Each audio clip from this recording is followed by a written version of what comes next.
Hey guys, Sir Gerald here, and for this video, I'll be teaching you how to find credible source online.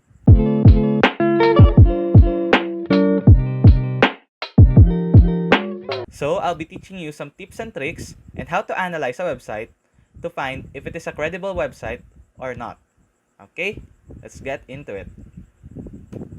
So, the first one is the name of the website. So, of course, some websites are very well-known websites. Some of them you might already know.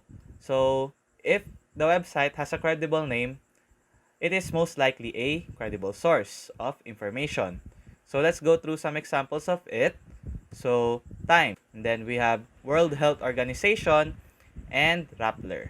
So, let's see their websites. I already preloaded their websites here and all the websites that we are gonna discuss later. So this is the website for Time. So Time is a magazine. It's a source for many news all around the world. Okay. So the next website that we mentioned earlier is WHO.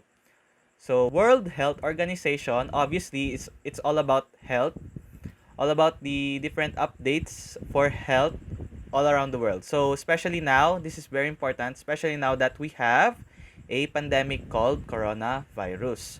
So one tip again, if the website is a very credible website, most of the credible website has this one, the About Us section. If we click on that, so it will show you what is the website is all about. So the purpose of the website, the intended audience, its history. So all of it makes for the credibility of the website. Okay? And we have here rappler.com. So this is a news website based here in our country, Philippines. So you can see there all the news here in the Philippines.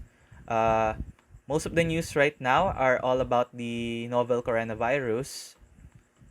It also has about Rappler, so it's an indication that it's a credible source. And it's also a known name in the field of news. Okay? So, next one. Let's proceed to the next one. So, author and reference. Check if the author of the information is credible and was able to cite sources.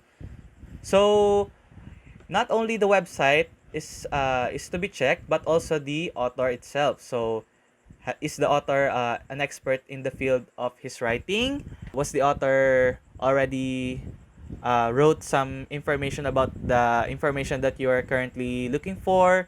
So, all of it is also a major factor. Reference, so some authors might not be expert in their fields because journalist is not an expert in medical field, in sports. So some of them cite some sources that they use in writing the information. So an example is this website that I use in creating this PowerPoint presentation. The author, as you can see here, is indicated here with this picture right there. And if we are going to look further down below, we'll be able to see more information about the author. So you can see here that he is specializing in privacy, identity theft, blogging, business, all about the author. And if you can also see here in the middle, wait, let me check on it. Here, he also cited some sources that he used in creating this article. There's also some helpful links and resources in discussing this topic for his articles. Combine all of that creates a much more credible source of information. It adds to the credibility of the information. Okay? So, the next one will be the domain names of the website. So, have you checked on the last part of the URL of the website? So, some of them has .com. So, .com means commercial. .edu means it's a educational institution. .gov means it's from the government. .org means it's from an organization, and .ph for the country Philippines. So this is a country base. So this depends on the country of where the information was created. So for example, if it is created from UK, so it's .uk, or from USA, .us. Okay, it depends on the country. So out of all of this, the most credible ones is the .edu, because it's from an educational institution, and .gov because it's from the government. Some commercial websites are also credible, but we must analyze them because again, it's a commercial website. It is usually .com are for profit, okay? .org, it's for non-profit, but because it's an organization, some of the information that we found in .org websites might be biased to the agenda of the organization. Okay, so let's go look into some of the examples of these domains. So first up is this one. This is the website for the De La Salle Santiago Sabal School. As you can see, all that you can find in this website is all about our school, our DLSZ. So we can look into the academic calendar, student portal, employee portal, all of it, okay? About DLSC, you can also see it right there.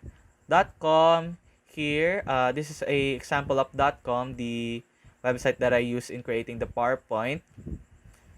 And then this one is a .gov website. This is the official gazette of our country, Philippines. So this is made by our government. As you can see here the Republic Acts, executive orders, all about the laws. The next one is this one, the Association of Southeast Asian Nation. So of course, it's an organization that consists of Southeast Asian countries. So this is their website. As you can see, it's all about the ASEAN economy, the calendar, news, all of it, okay? So that's all for the samples of domain names. Okay, so the next one is recency and accuracy.